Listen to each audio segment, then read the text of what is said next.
ఏ శుభకార్యానికైనా శుభారంభం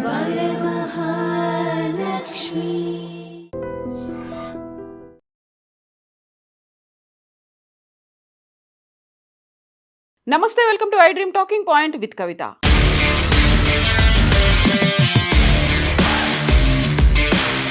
ఢిల్లీ ఎర్రకోట వద్ద జరిగినటువంటి బాంబ్ బ్లాస్ట్లో పాకిస్తాన్ కేంద్రంగా పనిచేస్తున్నటువంటి ఉగ్రవాదుల హస్తం ఉంది అనేది దర్యాప్తు సంస్థలు ఇచ్చినటువంటి నివేదిక ఆధారంగా బయటపడింది. అయితే అక్కడి నుంచి ఏ ఉగ్రవాద సంస్థ కూడా తామే ఈ పని చేశాము అనేటువంటి ప్రకటన ఇప్పటికీ చెయ్యకపోయినప్పటికీ పాక్ ఆక్యుపైడ్ కశ్మీర్ POKకి మాజీ ప్రధానిగా ఉన్నటువంటి అన్వరుల్ హక్ మేము చెప్పాము, చేసి చూపించాము అనేటువంటి ఒక మాటని మాత్రం చెప్పడం సంచలనంగా మారింది.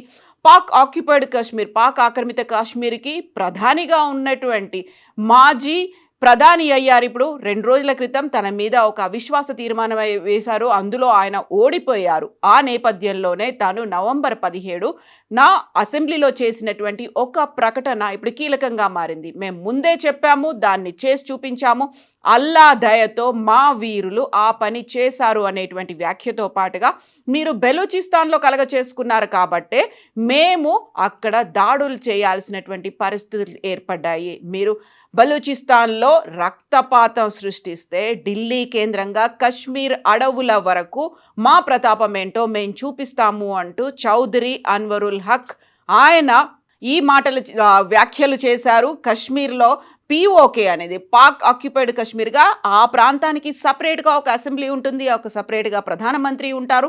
ఆ సమావేశం అక్కడ ఆయన చేసినటువంటి వ్యాఖ్యలు కీలకంగా మారాయి. భారత జోక్యం కారణంగానే, ఆ ప్రతీకారంతోనే ఈ దాడి జరిగింది అనేటువంటి వ్యాఖ్యలు.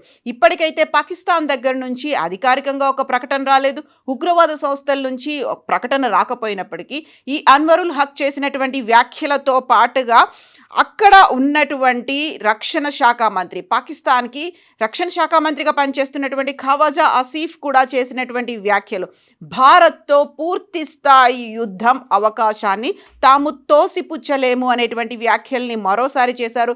రెచ్చగొట్టేలా వ్యాఖ్యానించారు. ప్రాంతీయ ఉద్రిక్తతలు పెరుగుతున్నటువంటి నేపథ్యంలో పూర్తి అప్రమత్తతతో ఉన్నాము అనేటువంటి మాటను కూడా పాకిస్తాన్ రక్షణ శాఖ మంత్రి ఖవాజా ఆసిఫ్ చేశారు. ఇది పర్టికులర్గా ఢిల్లీ పేలుడు తర్వాత జరిగినటువంటి పరిణామాలు, ఆ తర్వాత పాకిస్తాన్ కేంద్రంగానే పనిచేస్తున్నటువంటి ఉగ్రవాద సంస్థల హస్తం ఇందులో ఉంది అనేటువంటి మాటని దర్యాప్తు సంస్థలు అనౌన్స్ చేసిన తర్వాత అటు అన్వరుల్ హక్ చేసినటువంటి వ్యాఖ్యలు కావచ్చు, ఖవాజా చేసినటువంటి వ్యాఖ్యలు కావచ్చు, ఇందులో పర్టికులర్గా మనము బలూచిస్తాన్కి మద్దతు ప్రకటిస్తున్నాము, లేకుంటే అక్కడ జరుగుతున్నటువంటి తిరుగుబాటుకి మన సంపూర్ణ సహకారం ఉంది అని భావిస్తున్నటువంటి పాకిస్తాన్, దాంతోపాటుగా అక్కడ ఉన్నటువంటి army, at the same time terrorist మూకలు మన మీద ఇలాంటి వ్యాఖ్యలు చేయడాన్ని భారతదేశం తీవ్ర స్థాయిలో అయితే దాన్ని ఖండిస్తోంది. బలూచిస్తాన్ వేర్పాటువాద ఉద్యమం వెనుక భారత్ ఉందనేటువంటి పాకిస్తాన్ వ్యాఖ్యలు పదే పదే అదే మాటలు చెప్పడాన్ని న్యూఢిల్లీ మాత్రం ఖండిస్తోంది. అంతేకాదు పాక్ సరిహద్దుల్లో ఉగ్రవాద కార్యకలాపాల నుంచి ప్రపంచం దృష్టిని మళ్లించే ప్రయత్నాన్ని పాకిస్తాన్ చేస్తోంది అనేటువంటి మాటను కూడా భారతదేశం చెప్తోంది. బలూచ్లో జరిగే హింసకు తమకు ఏమాత్రం సంబంధం లేదు అనే మాటని కేంద్ర ప్రభుత్వం పదే పదే చెప్పినప్పటికీ కూడా వెరీ రీసెంట్గా జరిగినటువంటి నవంబర్ 10న జరిగినటువంటి ఎర్రకోట దగ్గర బాంబ్ బ్లాస్ట్కి మేమే చేశాము అని ఇప్పుడు ఒక ప్రకటన రావడం అనేది అత్యంత తీవ్రంగా పరిగణించాల్సినటువంటి అంశంగా ఇప్పుడు భావిస్తున్నారు. ఎట్ ద సేమ్ టైం అక్కడ జైషే మహమ్మద్ ఉగ్రవాద సంస్థకి సంబంధించి కార్యకలాపాలు ఉన్నాయి. ఉమర్ నబీతో పాటుగా అల్ ఫలాహ్ యూనివర్సిటీకి చెందినటువంటి డాక్టర్లతో కూడా జైషే మహమ్మద్కి సంబంధించి సంబంధాలు కంటిన్యూ అవుతున్నాయి. వాళ్ళు ట్రైనింగ్ కూడా టర్కీకి వెళ్ళి ట్రైన్ చేసుకొని వచ్చారు. ఆ తర్వాత దాదాపు 400 కోట్లకు పైగా అక్కడ ఆర్థిక లావాదేవీల్లో అవకతవకలు జరిగాయి అనేటువంటిది ఈడీ కూడా ఐడెంటిఫై చేసింది. అల్ ఫలాహ్ యూనివర్సిటీకి చెందినటువంటి ఇప్పటికీ 9 మంది డాక్టర్లను ఐడెంటిఫై చేశారు. అరెస్ట్ చేసినప్పటికీ దాదాపుగా 10 మంది వరకు అజ్ఞాతవాసంలోకి వెళ్ళిపోయారు. అక్కడి నుంచి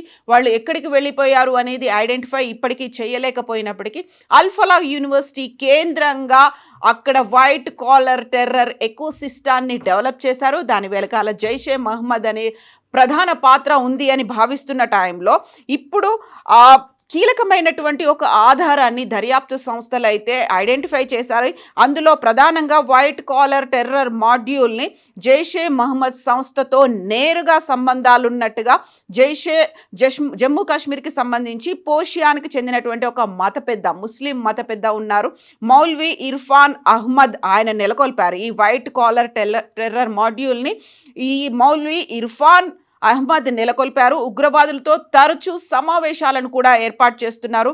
మౌల్వీ ఇర్ఫాన్ అహ్మద్తో పాటుగా బాంబ్ బ్లాస్ట్లో అది సూసైడ్ బాంబింగ్ కాదు, బలిదాన్ ఆపరేషన్ అని అనౌన్స్ చేసి బాంబ్ బ్లాస్ట్ కంటే ముందుగానే ఒక సెల్ఫీ వీడియోని రిలీజ్ చేసినటువంటి ఉమర్ నబీతో కలిపి ఈ మౌల్వీ ఇర్ఫాన్ అహ్మద్ కలిసి ఒక హ్యాండర్లుగా అక్కడ ఉన్నటువంటి జైషే మహమ్మద్కి ఇక్కడ ఒక మీడియేటర్లుగా హ్యాండల్స్గా కూడా వ్యవహరించారు. ఎర్రకోట పేలుకు పాల్పడినటువంటి డాక్టర్ ఉమర్ బిన్ కూడా హర్యానాలో అక్కడ ఉన్నటువంటి అల్ఫలాహ్ యూనివర్సిటీకి చెందినటువంటి డాక్టర్లని ఉగ్రవాదం వైపు మళ్లించడంలో ఈ మౌల్వీతో పాటుగా ఇర్ఫాన్ అహ్మద్తో పాటుగా ఉమర్ నబీ కూడా కీలకంగా వ్యవహరించారు అనేటువంటి మాటని దర్యాప్తు సంస్థలు అయితే ఐడెంటిఫై చేశారు.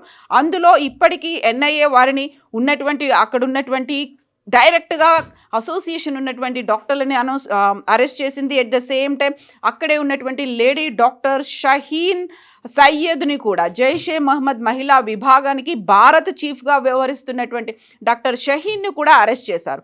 ఆమె కారులోనే భారీ స్థాయిలో అమ్మోనియం నైట్రేట్, రైఫిల్ సహా ఇతర పేలుడు పదార్థాలను కూడా స్వాధీనం చేసుకున్నారు.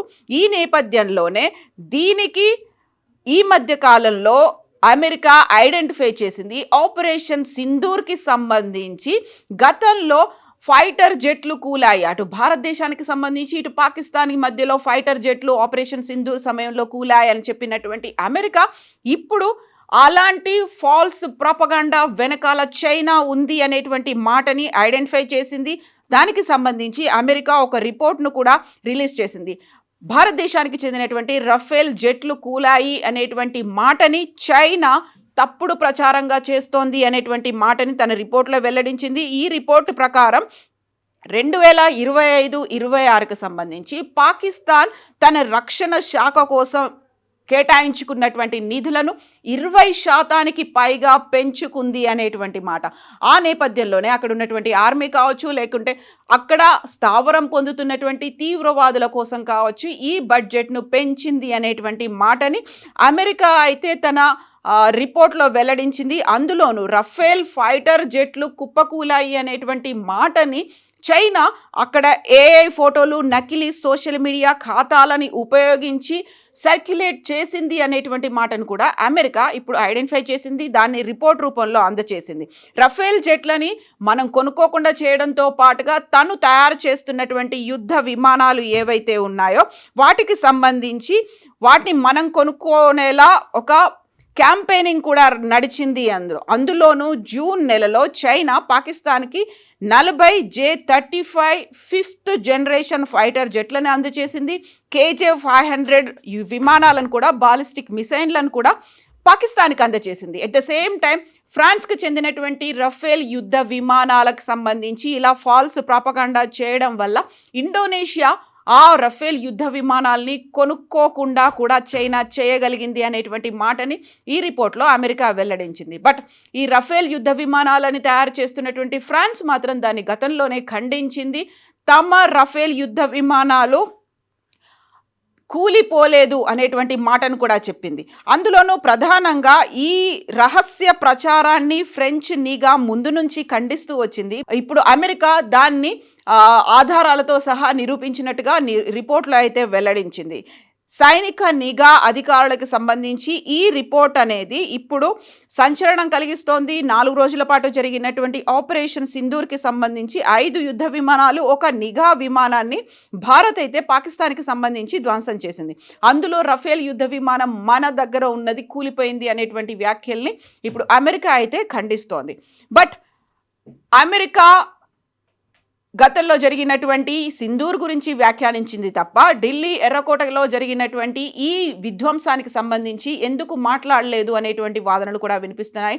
అందులో జైషే మహమ్మద్ ఉగ్రవాద సంస్థలో లింకులు ఉన్నటువంటి డాక్టర్లు చేసిన white collar terror eco system ఆ మాడ్యూల్ గురించి ఎందుకు మాట్లాడలేదు అనేటువంటి మాటలతో పాటుగా దీనికోసమే తన రక్షణ శాఖ బడ్జెట్ని 20% వరకు పెంచింది అనేటువంటి మాటను కూడా ఇప్పుడు సంచలనంగా మారింది. ఈ నేపథ్యంలోనే మేము చెప్పాము, చేసి చూపించాము అనేటువంటి మాట.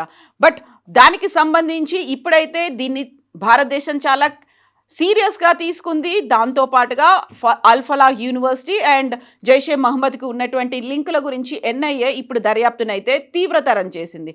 ఇప్పుడు ఎందుకని అమెరికా 4 నెలల తర్వాత ఆ రిపోర్ట్ని బయటపెట్టింది, అందులోనూ మన యుద్ధ విమానాలు కూలలేదు అనేటువంటి మాటని ఎందుకు చెప్తోంది? అది కూడా తన రక్షణ శాఖ పాకిస్తాన్కి సంబంధించి బడ్జెట్ ఇంత తీవ్ర స్థాయిలో పెరగడం వెనకాల ఉన్నటువంటి మతలబు ఏంటి? దీనికి సంబంధించి అమెరికా అయినా పాకిస్తాన్ అయినా స్పందిస్తుందా లేదా చూడాలి అనేటువంటి మాటలు కూడా వినిపిస్తున్నాయి. మీరేమనుకుంటున్నారో కామెంట్స్ రూపంలో తెలియజేయండి. And for more videos, Please subscribe to iDream. Please subscribe to iDream. Please subscribe iDream. And please subscribe to iDream. For more videos, subscribe to iDream. please like, share and subscribe to the channel. Congratulations, iDream. Subscribe to iDream. Subscribe to iDream. So subscribe to iDream Media. iDream की iDream team अंदर की huge congratulations. Please subscribe iDream Media. Please subscribe to iDream. Subscribe iDream. Please subscribe to iDream. iDream అంటే నా కళల ఛానల్ను subscribe చేసుకున్న నోరు తిరుగుతలేదు, మీరైతే గంట గుర్తు కొట్టండి. For more such videos, please subscribe to iDream. Subscribe to iDream. Please subscribe to iDream. Please subscribe iDream Media. Please do subscribe to iDream. Please subscribe to iDream Media. For best entertainment and information, please subscribe iDream. And don't forget to subscribe to iDream.